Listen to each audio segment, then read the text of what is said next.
Good afternoon and welcome once again to 99 Seconds with Neil, episode 10. I am sitting in my car here, about to go to the state fair, but I have to share this one. It is one of the most important blog posts I've done. It covers a lot of material in a little bit, which is the point of these videos to begin with. This is called 3 Steps to Turn It All Around. It involves talking to a new friend of mine who had let me know and come to me and said, "Hey Neil, I'm a little stressed out. It has to do with work, but I'm starting to take it home to my family." And a lot of us do this on occasion. I know I did it when I first started working at the post office. You're in such a negative environment that you come home and you're still stressed out and you snap on family members or friends and your patience is a little thin. And most of it's called taking our jobs home with us.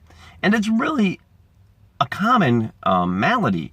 That which is the first thing, if you find yourself stressed out from jobs or anything really, and this happens in a great deal in law enforcement, first responders, retail, oh my God, food and beverage industry, no matter what industry you involve in, especially if you have a terrible coworker, that can make things 10 times worse.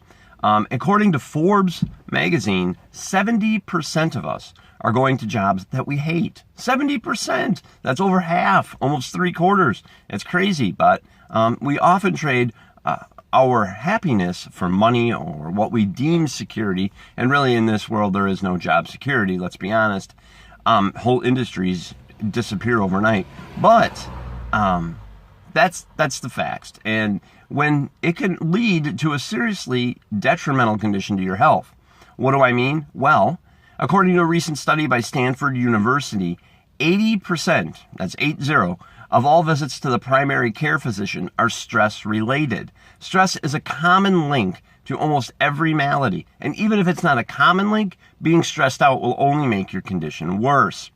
So, we're all a bunch of stressed out individuals. How does this help? Well, knowing that you're not alone certainly helps, but I'm going to give you 3 steps, 3 basic steps, thus the title of the video, 3 to turn it all around, that will help in the quickest way possible. There's certainly things that I leave out that are in my book and on my website and at my seminars, but these are 3 things that I recommend you do right away. The first of all is create a happy playlist. Think of songs that make you happy, whether it's Don't Worry, Be Happy, Happy by Pharrell Williams, or any other song. Write it down on a list, then create a list on your iPod or other MP3 player. I actually created one on YouTube, so I have it on my cell phone at all times. Then what happens is when you're stressed out at work or you face a stressful situation, all you have to do is, on the way home, push play on your happy playlist, and at least you'll diffuse some of that anger. By the time you get home, you'll find yourself at least in a little better state. It might not solve your problems, but certainly it'll take you and give you a much better state to approach doing them. In fact, if it gets really bad, you can just have an unscheduled bathroom break, pop some earbuds in, play your happy playlist, and it'll help diffuse this. Now, I use music as the first example because it's quick, it's powerful, but you can apply this to lots of other mediums, movies you like to watch, books that read that help you de-stress and make you happy, restaurants you like to go, places in nature you like to sit. I create as many lists as you can. And another caveat of this is try to do it when you're in a good mood, because certainly if you're going to learn to swim, the time to do so is on the shore, not while the boat is sinking. It's a lot easier to come up with.